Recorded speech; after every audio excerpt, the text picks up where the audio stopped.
Welcome back to DS Trucks. In today's video, we're gonna have a little bit of a rematch here. As you guys know, if you've been following the channel, I recently raced Power Stroke Tech Talk and I lost pretty bad in my 2019 F250 with the 6.2 liter. That video will be linked in the description.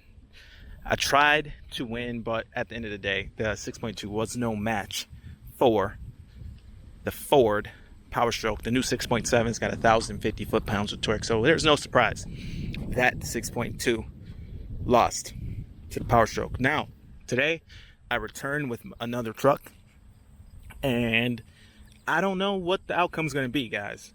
The 3.5 is a quick truck. At the time of its conception, the 2018 F-150 with the 3.5 EcoBoost was the fastest half-ton truck. I don't know if that's still the case here in 2020, but I'm going to try to win with this. That's the key point. I'm going to try to win.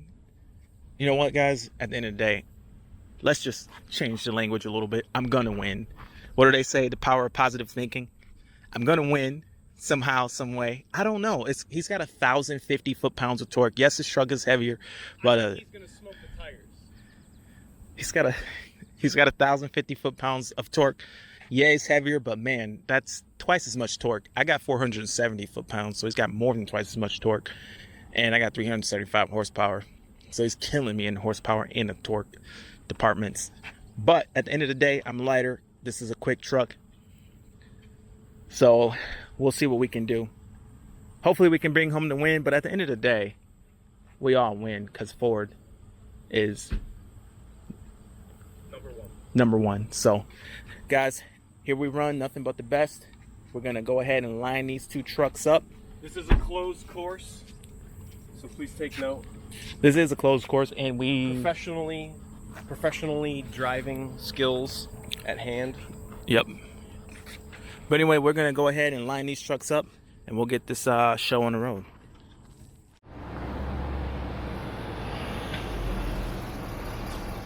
Alright guys, so my technique is going to be in 4-wheel drive auto, and while we're driving, I'm going to switch out a 4-wheel drive auto mid power. What do you think? I gotta get the power just right so I don't spin. I think I'm just going to get it just right. And I'm not going to, if I floor it, like you were saying, if I floor it, I'm going to be spinning. So I'm going to get the power, just right, and hopefully I can take home a win.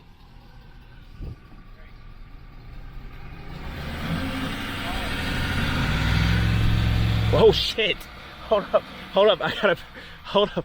I got so much power I can't hold it.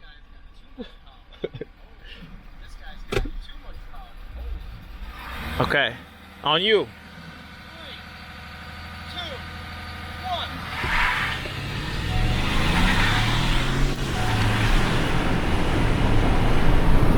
1. Woo!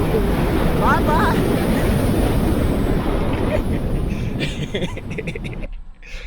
Oh, bye-bye.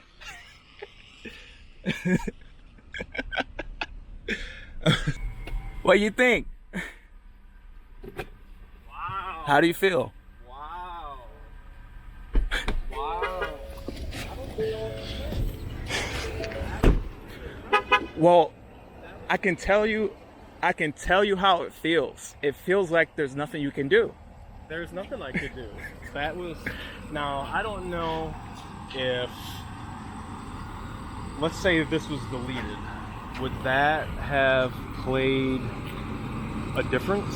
I don't know. It's kind of hard to tell. I think that it certainly could. For one, the emission system is pretty heavy. So if you took all that off, you took all the emissions off of the truck and it just had none of that, you take weight off of the truck, and also you're gonna flow from the exhaust. You're gonna make a lot more power. So yeah, that was pretty impressive. I've never raced it. So my technique was I was in 4-wheel drive auto, and 4-wheel drive auto. Yeah, and I as I revved it up, after I revved it up, brake boosted it, I shifted out of 4-wheel drive auto so I wouldn't hinder my actual speed. I think when you took off, I think the launch helped me. Yeah, I think that it seemed like you pulled way harder.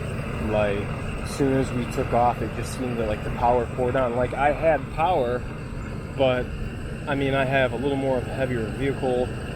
These wheels and tires, I got a little more rotational mass that, you know, is going to be needing to be spun up. But I mean, do you feel like there was any wheel spin on the rear? I mean, right now, without watching the footage, I would think, if I remember, I mean, I don't think it was me. I think you spun. I mean, from you, I don't feel like I spun at all. I don't know. I was in auto. I didn't feel any spinning. Maybe I know. It was me. I know when I was brake boosting, like we saw, it was creeping up on me, so it was like I couldn't hold it down, so I had to kind of back off that a little bit.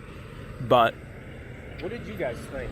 That was definitely different than the 6.2. Definitely the 6.2 seemed like it was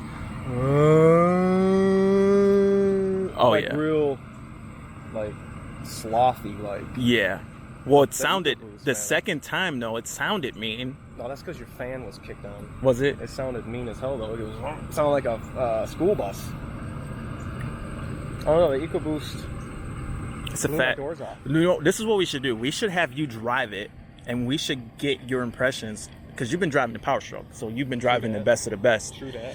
You know, and it's nothing short of amazing that a vehicle this big and heavy can even be that close to a vehicle this light. You should drive this and give us your impressions of the power and how it feels and the drivability, just from a Power Stroke owner. You know, how does the EcoBoost stack up? Being a V6, a lot of people harp on V6s. What do you guys think? Do you guys want to see a video of my take, I guess you could say, on 3.5 ecoboost? Definitely, it's going to be a different beast. I'm lacking 2 cylinders, and we're not burning diesel. But we got quickly spooled up twin turbos, a very high sophisticated VCT system, which I don't know if you guys know a lot about, but that is a lot of reason why we have a couple of, you know, so much power out of these engines. Yeah. You have twin variable valve timing, so instead of just having it on the intake or on the intakes like the 5.4, you have it on the intake and the exhaust, which gives you so much ability to control how much power, which is why a pushrod engine makes so much more low-end torque. On another YouTuber's video, a specific engine builder was asked, why does a pushrod engine make more torque? And his explanation wasn't that good.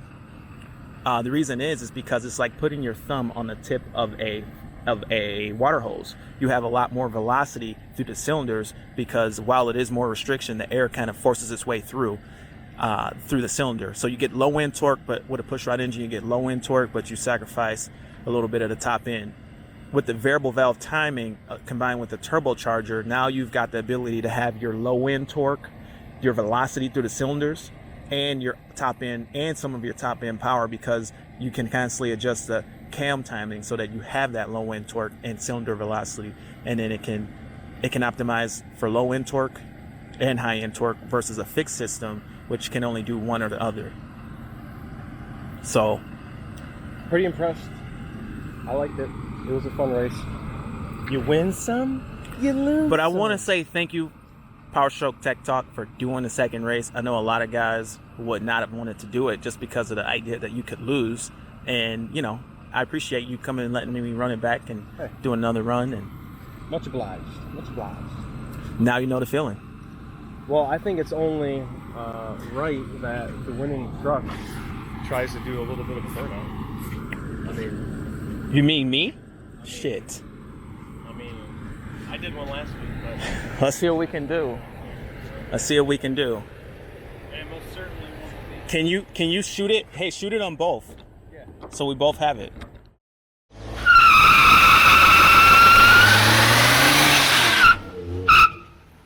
Ooh, got that second gear chirp.